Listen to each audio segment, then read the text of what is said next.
प्रशासन की तरफ से हमारे को कोई कोऑपरेट नहीं हो रहा। हमारी एक ही फर्स्ट जो मांग थी वो ये थी, जिस भी डॉक्टर की यहाँ पे ड्यूटी थी कल और वो अपनी ड्यूटी पे नहीं आया है तो उसके खिलाफ FIR दर्ज हो, लेकिन प्रशासन की तरफ से उस पर कोई भी ना तो हमारे को आश्वासन दिया गया है और ना ही हमारे को FIR की कॉपी उपलब्ध कराई गई है। और अभी मैं आपको बता दूं, अभी उस बच्चे का पोस्टमार्टम हो गया है। जो पोस्टमार्टम के लिए गए हुए थे वो PGI से चल चुके हैं और अभी हमारा आगे का प्रोग्राम GNDC रेजिडेंस का है। पूर्व सरपंच मौजूद है। सरपंच साहब क्या कहना चाहोगे इस मामले में? मैं ये कहना चाहूँगा कि गांव के लिए बड़ी ही दुखद घटना है ये। इस घटना के लिए जो भी दोषी हैं उनको सजा दिलाई जाए और जो हमारी मांगे हैं वो मांगे पूरी की जाएं। और जिस तरह से घोर लापरवाही सरकार कर रही है, सरकार को इस मामले में चेतना चाहिए, क्योंकि डिस्ट्रिक्ट जींद का सबसे बड़ा गांव मुआना है और डिस्ट्रिक्ट जींद इतने करोड़ों रुपए लाए हैं, इसमें डॉक्टर नहीं, एम्बुलेंस नहीं होती है। तो आगे जैसे प्रशासन 2 दिन से सोच रहा है ना, तो हम लोग भी खाली नहीं है, हम लोग भी बहुत कुछ सोचे बैठे हुए हैं और ये हर रोज की बात हो गई है। अभी विशेषकर अपने सफिद्दो हल्के की मैं बात करूं तो तहसीलदार साहब को सारी बातों का पता है। कारखाना के अंदर एक व्यक्ति को घर में घुस के 55 वर्षीय व्यक्ति को मार दिया, वो भी प्रशासन की कहीं ना कहीं लापरवाही थी। ऐसे ही एक महिला 7 महीने से जो अपंग थी, मैं चैनल के माध्यम से आप सभी को बता दूं कि जो अपंग थी 7 महीने से वो बिजली विभाग के चक्कर काट रही थी और उसको पोल को चेंज करवाना चाहती थी। वो पोल चेंज नहीं हुआ, वो जो अपने घर गई, खेत में गई तो वो पोल ही उसके ऊपर गिर गया, वो औरत वहीं पे मर गई। बिजली विभाग अपना काम नहीं कर रहा है, स्वास्थ्य विभाग अपना काम नहीं कर रहा है, पुलिस विभाग अपना काम नहीं कर रहा है, तो सरकार को चाहिए कि अपना प्रधान हमारे मुख्यमंत्री जो है इस्तीफा दे दे तुरंत प्रभाव से। मैं अब भी दोबारा फिर से एक मांग करता हूं कि इन मांगों को तुरंत मान लिया जाए, नहीं तो अभी समय होने वाला है। अभी उच्च अधिकारी जो भी आए हमारी मांगों को मान ले, नहीं तो रोड की तरफ निकलने का काम, और वो डेड बॉडी आएगी उसको DC जींद के निवास स्थान पर उसका अंतिम संस्कार किया जाएगा। उनको पता लगना चाहिए कि ऐसा उनके साथ भी हो सकता है, वो भी बाल बच्चे वाले हैं। तहसीलदार साहब यहाँ से निकल रहे हैं, SHO साहब यहाँ से निकल रहे हैं। मैं नहीं कहता खुदा ना खास्ता कभी इनका एक्सीडेंट हो जाए तो वो भी इसी हॉस्पिटल में आएंगे। तो हॉस्पिटल की जो सुविधा है वो सबसे जरूरी सुविधा है और उसको पूरा किया जाए। दूसरा मैं एक बात और कह दूं इस चैनल के मार्फत से कि ये गांव मुआना सफिद्दो हल्के का सबसे बड़ा गांव है, जिसका नाम पूरे भारत के अंदर जाता है। जब चुनाव होता है तो यहाँ पर केंद्र के मंत्री भी आते हैं, हेलीकॉप्टर से उतरते हैं आके। आज वो मंत्री डूब के मर जाए सभी के सभी जिन लोगों ने इनसे वोट लिए। गांव का सरपंच भी अभी तक यहाँ नहीं पहुंचा, पूर्व सरपंच यहाँ पे आए हैं। यहाँ के हमारे विधायक महोदय हैं, वो कहाँ है जिन लोगों को वोट देके इस पब्लिक ने बनाया है। तो ये पब्लिक आपको बनाना चाहती है तो आपको गिरा भी सकती है। इस पब्लिक का आप हाय मत ले। आप लोगों को देखना चाहिए कि आज उसे गरीब का व्यक्ति का बच्चा जिसके पास साइकिल भी नहीं था चलाने के लिए, वो कैसे व्यवस्था करता, उसको लेके जाता 3 घंटे, वो महिला कैसे बिल्की होगी, क्या हुआ होगा उसके साथ कि उसने एक टेबल के ऊपर बच्चे को जन्म दे दिया। क्या यहाँ पर कोई भी ऐसे, आज भी डॉक्टर साहब आज भी 4 गाड़ियाँ खड़ी हुई हैं, क्या किसी का दिल नहीं पसीजा कि एक बार उसको अगर एम्बुलेंस नहीं आ रही तो हम ही अपने साथ में ले जाएं। हमारे खुद तहसीलदार साहब हैं, इन्होंने कल हमारे साथ थे, ये इन्होंने खुद फ़ोन किया एम्बुलेंस के लिए, एम्बुलेंस 1 घंटे तक एम्बुलेंस नहीं आई। सुनील भाई, अब हम जो आपका कार्यक्रम है DC जींद वाला, थोड़ा सा हमें एक बार फिर थोड़ा सा आप PSC का निर्माण किया गया है। इसके अंदर डॉक्टर लोग जो हैं वो नहीं हैं, इनको डॉक्टर की दिए जाए और एम्बुलेंस की सुविधा जो है परमानेंट हमारे गांव में हो तो काफ़ी हमारे गांव को फ़ायदा होगा। एक ये डिमांड जी। तो इन्होंने जो हमारे को डिमांड दी है, मेरे को डिमांड दी है, मैं ये उचित माध्यम के द्वारा उपनकारी नागरिक सफितों के माध्यम के द्वारा आज ही अपना नंबर लगा करके और उपायुक्त महोदय जींद की सेवा में भेज दिया जाएगा। क्या कहना चाहोगे सुनील जी? आपने ज्ञापन सौंप दिया, तहसीलदार लगभग आपकी मांगों से सहमति जता रहे हैं, तो अब आपका अब अगला कदम क्या रहेगा? मैं मीडिया के माध्यम से बता देना चाहता हूँ, सहमति जताना एक अलग बात है और उन मांगों को पूरा करना एक अलग बात है। हमने इसके अंदर एक प्रमुख मांग रखी कि उसमें FIR दर्ज की जाए। कल हमने शिकायत दी थी, उस पर आज तक FIR दर्ज नहीं की गई। हमने कहा कि जिन डॉक्टरों की लापरवाही की वजह से उस बच्चे की जान गई है उनको सस्पेंड किया जाए, अभी तक नहीं किया गया उनको। उल्टा जिन डॉक्टरों ने फ़ोन किया कि जिसका पीड़ित का था, फ़ोन किया उन्होंने कि ये तोड़फोड़ कर रहे हैं, कुछ कर रहे हैं, उसी को अरेस्ट करने की बात की गई थी। उल्टा चोर कोतवाल को डांटने वाली बात की गई है, जो कि सरासर गलत है। आज एक ये भाईचारे की ताकत है, छत्तीस बिरादरी की ताकत है कि आज यहाँ पर प्रशासन आया हुआ है।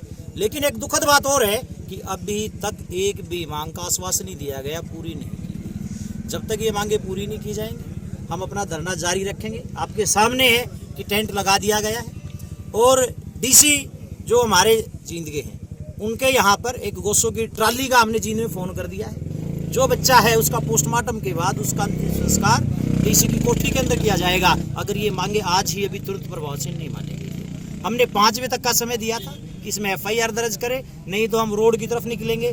अभी वो समय भी होने वाला है।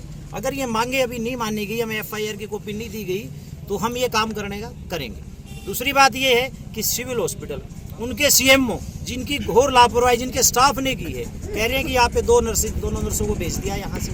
अरे भाई अगर वो दोनों नर्सों को भेज दिया, स्टाफ ही नहीं था, यहाँ पट्टी करने वाला भी नहीं था, तो खुद ताला लगा देते, आज मिलाने की जरूरत ही नहीं थी। यहाँ पे कोई आता ही ना। तो लापरवाही यहाँ पे सरासर यहाँ पे दिखाई देती है कि हेल्थ विभाग के जो डॉक्टर थे यहाँ पे उन लोगों की लापरवाही रही है। अगर उनके खिलाफ कार्रवाई नहीं होती है तो आगे जैसे प्रशासन 2 दिन से सोच रहा है ना, तो हम लोग भी खाली नहीं है। हम लोग भी बहुत कुछ सोचे बैठे हुए हैं और ये हर रोज की बात हो गई है। अभी विशेषकर अपने सफिद्दो हल्के की मैं बात करूं तो तहसीलदार साहब को सारी बातों का पता है। कारखाना के अंदर एक व्यक्ति को घर में घुस के 55 वर्षीय व्यक्ति को मार दिया, वो भी प्रशासन की कहीं ना कहीं लापरवाही थी।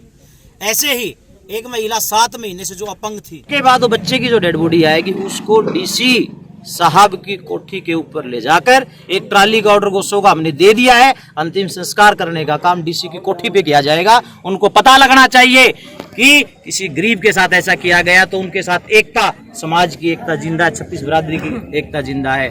उनका दिल पसीजना चाहिए। अभी तक वो उठ के नहीं आए, वो VC किए हुए हैं और चीजें की हुई है। तहसीलदार साहब को यहाँ भेज दिया गया, इन मांगों को ये पूरा ही नहीं कर सकते तो इनको भेजा गया है। जो इन मांगों को पूरा कर सकता है वो अभी तक आए ही नहीं यहाँ पे। CMO साहब सुबह से अपने वहाँ बैठे हुए हैं AC रूम के अंदर, ये ग्रामीण यहाँ पे पसीने में इस गर्मी में बैठे हुए हैं। बरसात भी आई है, धूप भी है, छाँव भी, अपने बच्चों को छोड़ के, काम धंधों को छोड़ के हम लोग यहाँ बैठे हुए हैं।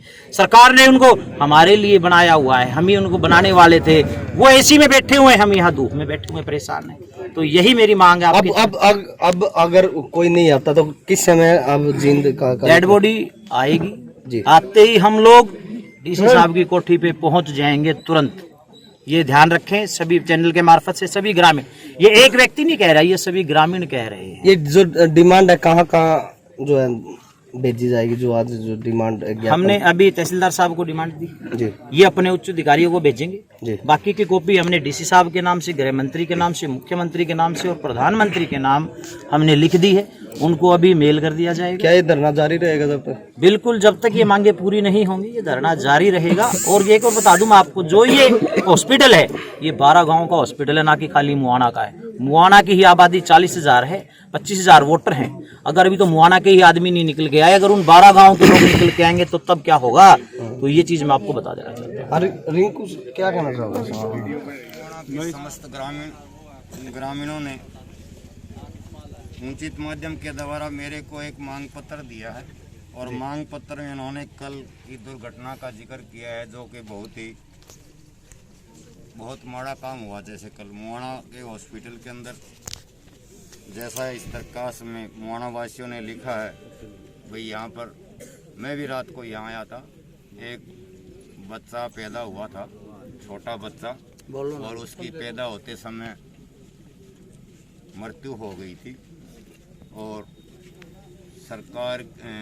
सरकारी हॉस्पिटल PHC मुआना में डॉक्टर उपलब्ध नहीं थे, ना ही कोई नर्स स्टाफ मौजूद थे। तो इसके बारे में इन्होंने एक मेरे को ज्ञापन दिया है, भाई इनकी बेवजह जान गई है, इनको सस्पेंड किया जाए। पीड़ित परिवार को आर्थिक सहायता के बारे में लिखा गया है। तो मैं ये आपको आपके माध्यम से, आपके चैनल के माध्यम से बताना चाहता हूँ कि पीड़ित परिवार को आर्थिक सहायता जिस स्कीम के तहत हरियाणा गवर्नमेंट की जो स्कीम होगी, उस गवर्नमेंट की स्कीम के तहत जिससे ज़्यादा मुआवजा मिलेगा, मैं और मेरे उच्च अधिकारियों से मैं आपको पूरा विश्वास दिलाता हूं कि जितनी भी ज़्यादा से ज़्यादा सहायता होगी हम दिलाने का काम करेंगे। अब ज्ञापन आपको दे दिए। कमेटी के बारे में इन्होंने लिखा है, कमेटी गठित की गई है, उसमें हमारे को शामिल किया जाए। तो ये भी एसडीएम साहब से मेरी बात होगी, अभी हुई है, वो भी आने लग रहे हैं। जी तो इनमें भी आपको हम शामिल करेंगे। जैसे भी आप 5-4 नाम दोगे हम आपको शामिल कर लेंगे, कोई एतराज नहीं। गाँव मुआना के CHC को तुरंत एम्बुलेंस 24 घंटे दी जाए। एक इन्होंने डिमांड करी है भी हमारे गांव के अंदर, हमारी काफ़ी कीमती जगह पर गांव के साथ, गांव के दक्षिण दिशा में सरकार के द्वारा काफ़ी रुपया लगा करके PHC का निर्माण किया गया है। इसके अंदर डॉक्टर लोग जो हैं वो नहीं हैं, इनको डॉक्टर के दिए जाए और एम्बुलेंस की सुविधा जो है परमानेंट हमारे गांव में हो तो काफ़ी हमारे गांव को फ़ायदा होगा। एक ये डिमांड है जी। तो इन्होंने जो हमारे को डिमांड दी है, मेरे को डिमांड दी है, मैं ये उचित माध्यम के द्वारा